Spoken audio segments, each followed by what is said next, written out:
24년 비전으로 우리는 마태복음 28장 19절과 20절의 말씀을 들었습니다. 너희는 가서 모든 민족으로 제자로 삼아 아버지 아들과 성령의 이름으로 세례를 주고 너에게 분부한 모든 것을 가르쳐 지키게 하라. 볼지어다 세상 끝날까지 내가 너희와 함께 있으리라.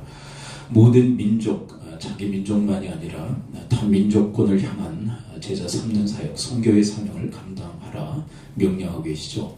우리는 흔히 이런 생각들을 많이 합니다. 우리 자국 민족도 다 전도하지 못했는데 왜 이렇게 타 민족 선교에 대한 이야기들을 하느냐. 그렇게 생각했던 그런 민족이 바로 유대 민족이었죠. 생각은 좀 달랐지만 자기 민족만 선택받은 민족이고 타 민족 이방인들은 선택받지 못한 지옥 멸망의 자손들로 여겼고 전혀 선교할 생각도 하지 못했죠. 그래서 하나님께서 그들을 버리시고 우리를 선택하신 거죠. 근데 우리도 똑같이 유대인들과 같은 사고방식을 갖게 된다면 우리도 버림받을 가능성이 큰 것이죠. 성경을 보게 되면 내가 처음 선택한 성민으로 불렀던 이스라엘도 버렸거든 이런 말씀을 하세요. 그럼 우리에 맡겨진 그 모든 민족으로 제자로 삼으라는 이 명령을 우리가 외면한다면 우리도 이스라엘 민족 꼴이 날 수밖에 없다는 것을 성경은 이야기를 하고 계신 것이죠.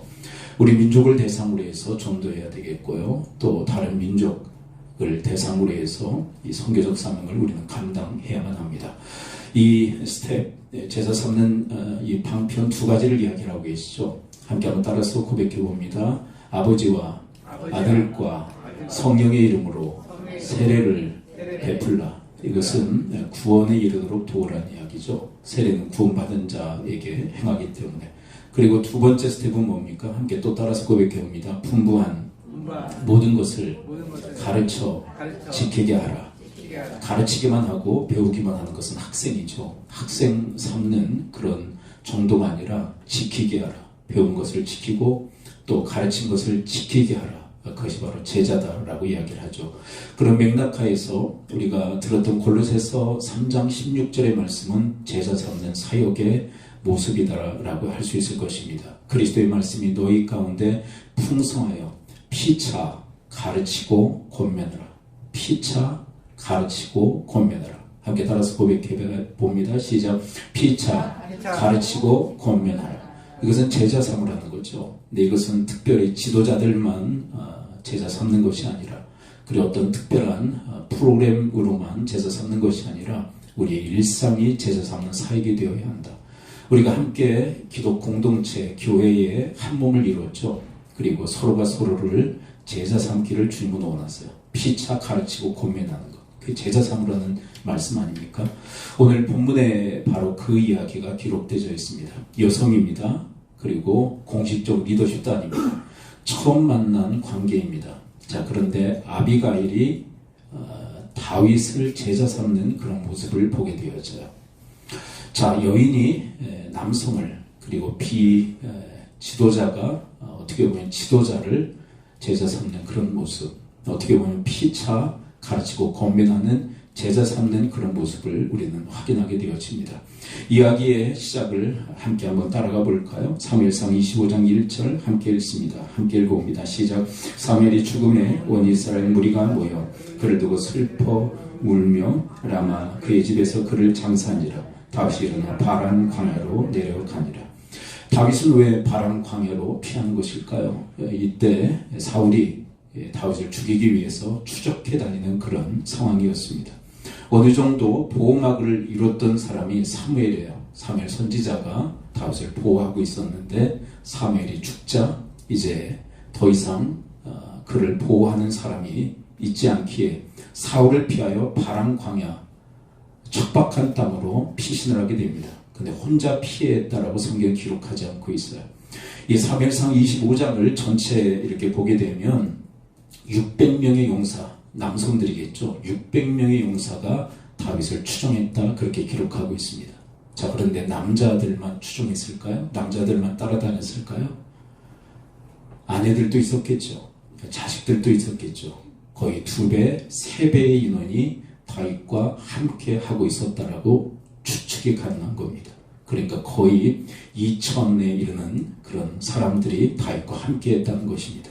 여러분 광야에서 이렇게 2,000명에 달하는 용사 남성만 600명에 달하는 이 사람들과 함께 지내면 가장 큰 문제가 뭘까요? 여러분 광야에서 600명 더 나가서 2,000명의 추종자들과 함께 한다면 가장 큰 문제가 뭐죠? 먹는 문제겠죠. 그렇죠. 광야. 여러분 광야라고 하는 것은요 사막은 아니에요.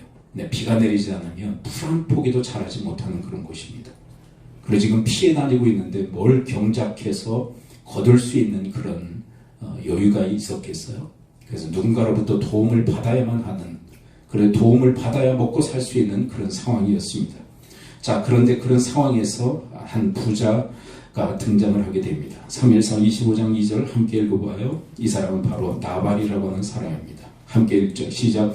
마흔에 한 사람이 있는데 그의 생업이 갈멜에 있고 심히 부하여 양이 3,000마리요 염소가 1,000마리이므로 그가 갈멜에서 그의 양털을 깎고 있었으니, 이 사람은 큰 부자입니다. 많은 양들과 많은 염소들이 있었어요. 그리고 이때가 바로 털 깎는 계절이 되었다. 여러분 털 깎는 계절이라는 것은 추수의 때이다 이렇게 보아도 과언이 아닙니다. 여러분 추수의 때는 어때요? 풍성한 계절 아닙니까? 그렇다면 뭔가 얻을 수 있겠다 판단한 다윗이 사람들을 보내서 이 나발에게 도움을 요청해요. 어떤 걸 요청했을까요? 먹는 것 해결하기 위해서 먹을 것 좀 달라고 요청을 합니다. 그게 두 가지 이야기를 전해요. 우리가 당신들과 함께 있을 때 전혀 해치지 않았습니다. 그리고 우리가 당신들을 보호해 줬습니다. 그러면 이 풍성한 이 계절에 우리를 좀 도와주세요. 자, 그랬을 때 나발의 반응이 25장 10절에 기록되어 있습니다. 어떻게 반응할까요? 나발 함께 읽어볼까요? 시작. 나발이 다윗의 사원들에게 대답하이르되 다윗은 누구냐? 요즘에 각기 주인에게서 억지로 떠나는 종이 많도다. 그러니까 완전히 이 다윗을 향해서 모욕적 언사를 내어놓는 것입니다. 이새의 아들이 누구야? 다윗이 도대체 누구란 말인가? 그런데 한 가지 한번 여쭤볼까요? 나발이 다윗을 알았을까요? 몰랐을까요? 다윗은 그 시대의 유명한 인물이에요. 유명한 인물. 근데 이 모르는 척하는 것은 애들 표현으로 쌩까는 거예요. 완전히. 그리고 이렇게 이야기합니다. 요즘은 도망 다니는 종들이 많은데 그러면서 도망자 종처럼 여기는 이런 모욕적 언사를 내어놓고 거절을 합니다. 11절을 계속 따라가 볼까요? 11절 함께 읽어봅니다. 시작. 내가 어찌 내 떡과 물과 내 양털 깎는 자를 위하여 작은 고기를 가져다가 어디서 왔는지도 알지 못하는 자들에게 주겠느냐 한지라. 완전히 모욕적 언사와 그리고 거절을 하게 되죠. 그냥 거절하면 되잖아요. 줄 수 없습니다. 끝나면 되잖아요. 근데 모욕적 언사를 내어놓고 거절을 하는 거예요. 근데 이 이야기를 갔다가 돌아온 사람들이 다윗에게 전합니다. 이 이야기들은 다윗이 아주 분노를 해요. 내가 지금까지 함께 있으면서 이 나발의 그런 종들에게 얼마나 선대를 했던가. 그런데 그 선을 악으로 갚아 그래서 400명의 용사를 거느리고 나발을 치기 위해서 출발하게 됩니다. 25장 13절을 함께 읽어볼까요? 25장 13절 함께 읽어봐요. 시작. 다윗이 자기 사람들에게 이르되 너희는 각기 칼을 차라 하니 각기 칼을 차매 다윗도 자기 칼을 차고 400명가량은 데리고 올라가 200명은 소임을 곁에 있게 하니라.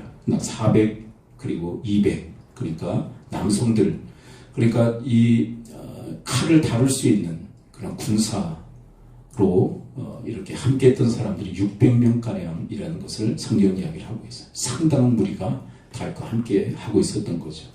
그들을 이끌고 나발을 치기 위해서 이제 출발하게 됩니다. 근데 이 전반적인 이 모든 이야기들을 누가 듣게 되냐면 바로 나발의 아내 아비가일이 듣게 돼요. 급하게 음식들을 준비해서 다윗에게로 가게 됩니다. 그래 다윗 앞을 가로막고 그래 다윗에게 이야기하기 시작해요. 그것이 오늘 본문의 말씀입니다. 사무엘상 25장 24절 함께 읽어봅니다. 시작.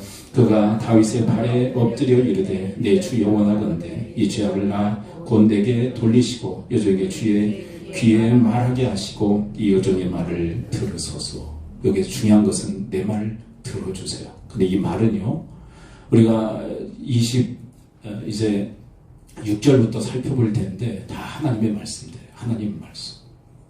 아비가일이 다윗에게 초면이죠. 그리고 여성이죠. 그리고 공식적 리더십도 아닌데 이 여인이 다윗의 귀에 하나님의 말씀을 들려주기 시작합니다. 뭐라고 이야기하는지 함께 들어볼까요? 26절을 먼저 함께 했습니다. 첫 일성으로 다윗에게 전달되어졌던 하나님의 메시지 함께 읽어봅니다. 시작.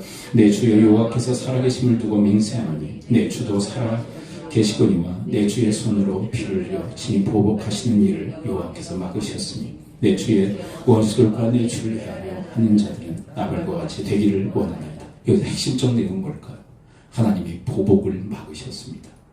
지금 당신은 지금 사사로이 지금 복수하려고 지금 출동한 거 아닙니까? 근데 하나님께서 나를 통해서 당신을 막고 계신 겁니다. 하나님 메시지를 지금 전하고 있는 거예요. 28절을 더 계속 따라가 볼까요? 28절 이 다윗 가문을 향한 어떤 비전의 말씀을 또 전하고 있죠. 28절 함께 읽어봅니다. 시작. 주의 여전히 허물을 용서하여 주옵소서. 여호와께서 반드시 내 주를 위하여 든든한 집을 세우시리니 이는 내 주께서 여호와의 싸움을 싸우시며 내 주의 일생에 내 주에게서 악한 일을 찾을 수 없음이니이다. 여기서 핵심적 내용은 뭘까요?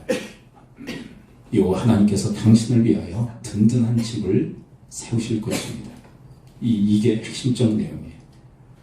여러분, 이 하나님의 이 메시지, 당신의 그 집안의 그 앞으로의 장래 이야기를 지금 전달하고 있어요. 당신의 집을, 당신의 가문을 든든히 하나님께서 세워주실 것입니다. 그런데 이런 내용들은 아비가일이 어떻게 아는 것일까요? 단순해요. 이 여인은 하나님의 말씀에 귀를 기울이고 있는 여인이에요. 여러분, 이 아비가일을 이 25장 이 서두를 보게 되면 뭐라고 표현되어 있느냐면 총명한 여인. 네, 근데 그 총명은 지혜를 의미하죠.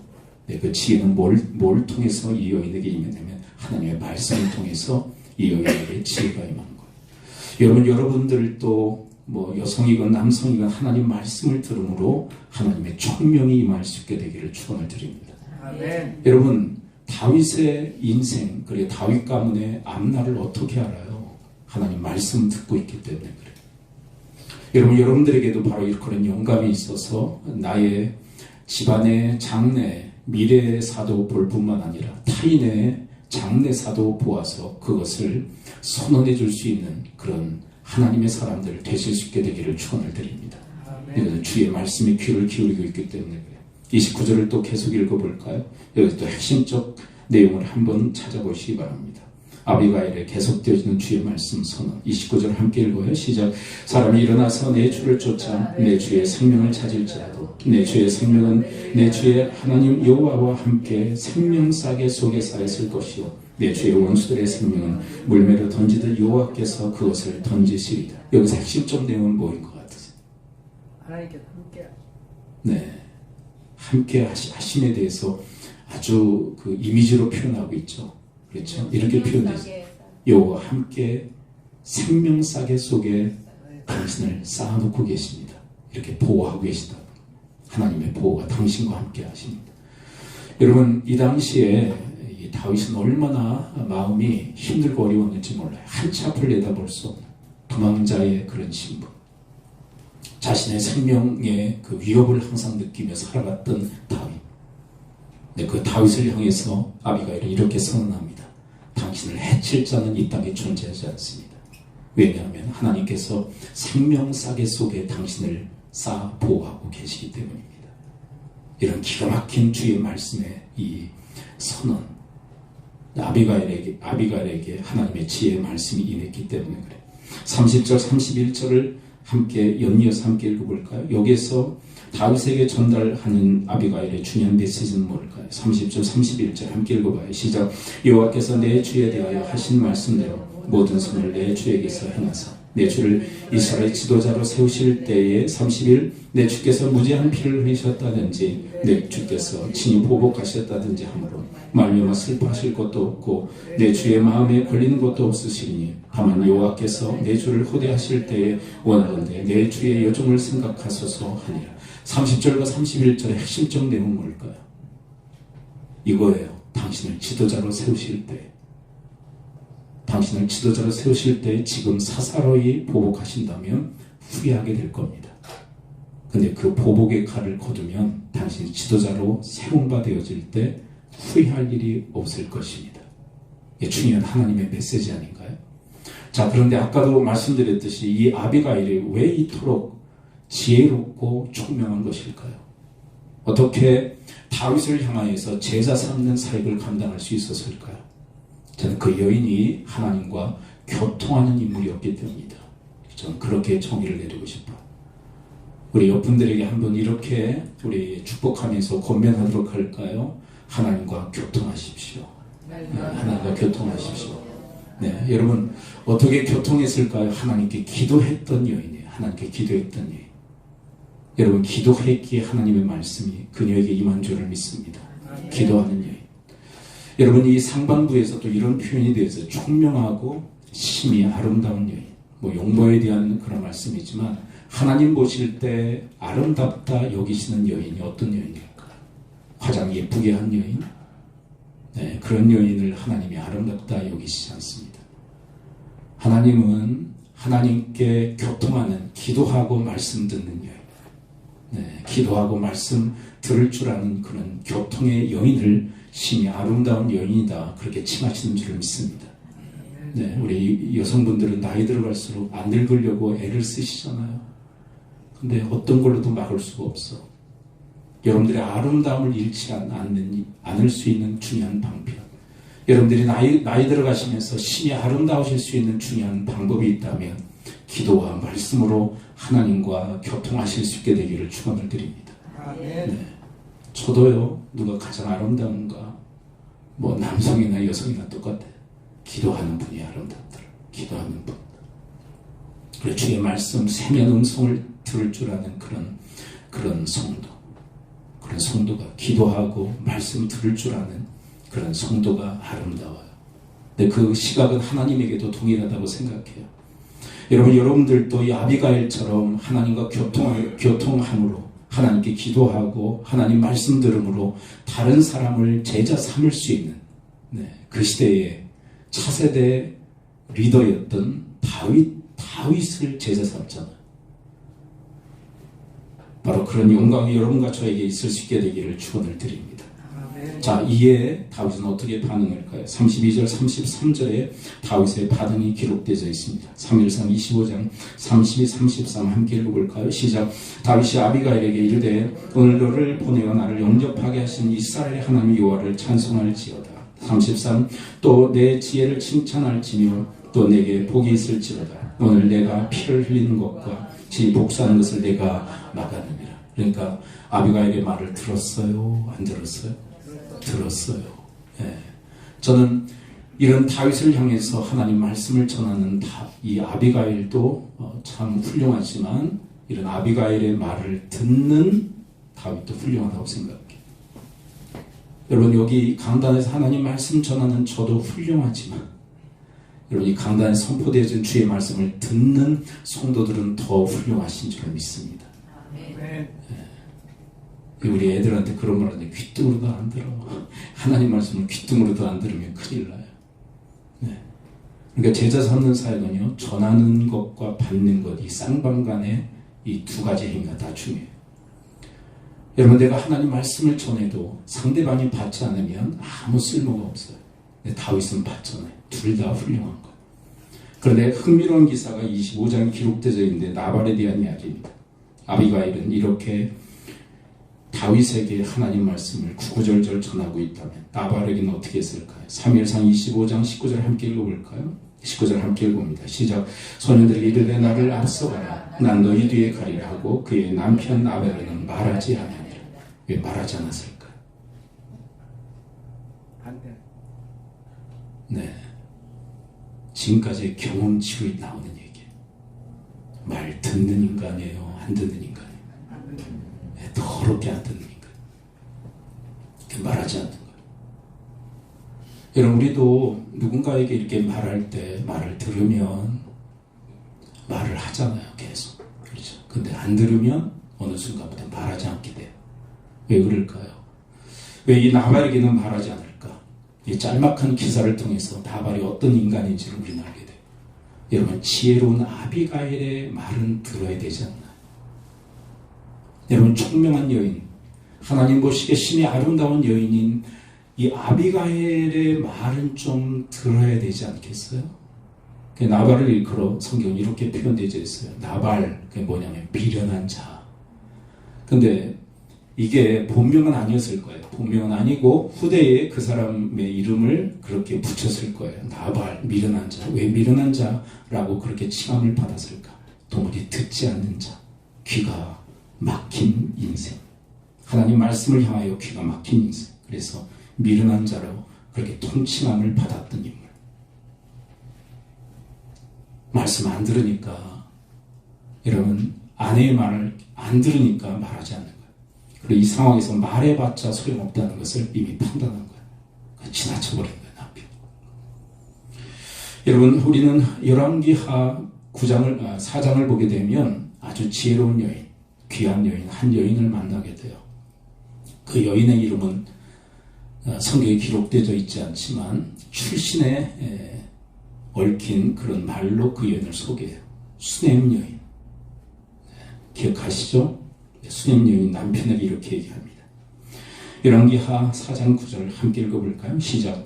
여인이 그의 남편에게 이르되 항상 우리를 지나가는 이 사람은 하나님의 거룩한 사람인 줄을 내가 아노니. 10절. 청하건대 우리가 그를 위하여 작은 방을 담 위에 만들고 침상과 책상과 의자와 촛대를 두사이다. 그가 우리에게 이르면 거기에 머물리이다 하였더라. 수넴 여인이 이렇게 남편에게 이야기할 정도라면 남편은 어떤 사람이었을까요? 수넴 여인의 말을 잘 귀담아 듣는 남편이었을까요? 귓등으로도 안 듣는 남편이었을까요? 잘 듣는 남편이에요. 왜냐하면 왜 이것을 알 수 있냐면, 여러분, 엘리사는 남자잖아요, 남자. 근데 남자들이 제일 싫어하는 게 뭐냐면 아내가 어떤 남성에 대해서 칭찬하는 것을 되게 싫어합니다. 남편들은. 여러분들의 가정은 안 그런가요? 예. 어느 날 우리 목사님의 말씀은 너무 은혜스러워. 우리 목사님은 너무 좋아. 남편에게 한번 해보세요. 남편 뒤집어집니다. 예. 남의 남자 이야기, 그것도 목사 이야기라 할지라도 좋은 말 하면 남편들은 뒤집어지는 속성이 있어요. 예. 그런데 이 남편에게 남자 엘리사에 대한 소개를 하고 있어요. 하나님의 거룩한 사람입니다. 그걸 우리가 함께 돌봅시다. 뒤집어질 이야기 아니에요. 뒤집어질 이야기.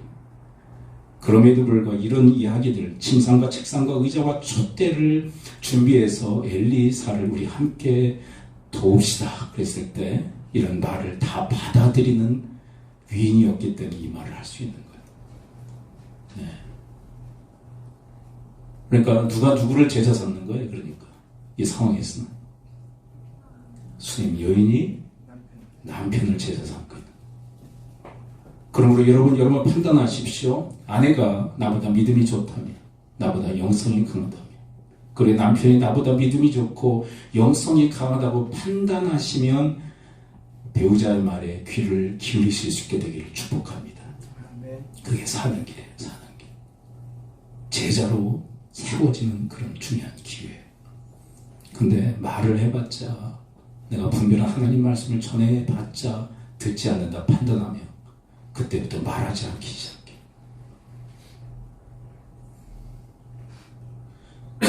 그뿐만이 아니죠. 여러분, 다윗을 제자 삼았던 인물들은 여러 인물들로 또 포착이 되어져요. 나단 선지자, 사무엘하 12장 1절 함께 읽어볼까요? 나단 선지자에 대한 이야기 함께 읽습니다. 시작. 여호와께서 나단을 다윗에게 보내시니 그가 다윗에게 가서 그에게 이르되 한 성읍에 두 사람이 있는데 한 사람은 부하고 한 사람은 가난하다. 이때는 어떤 상황이냐면 다윗이 간음죄를 저지르고 살인죄까지 저지르고 그 모든 것을 은폐했다고 희낙낙하던 그런 시기에 나단 선지자가 다윗에게 나타납니다. 그리고 여기서는 가르치고 권면함을 뛰어넘는 책망을 해요. 그런데 다윗은 나단 선지자의 책망의 말씀도 받아들여요.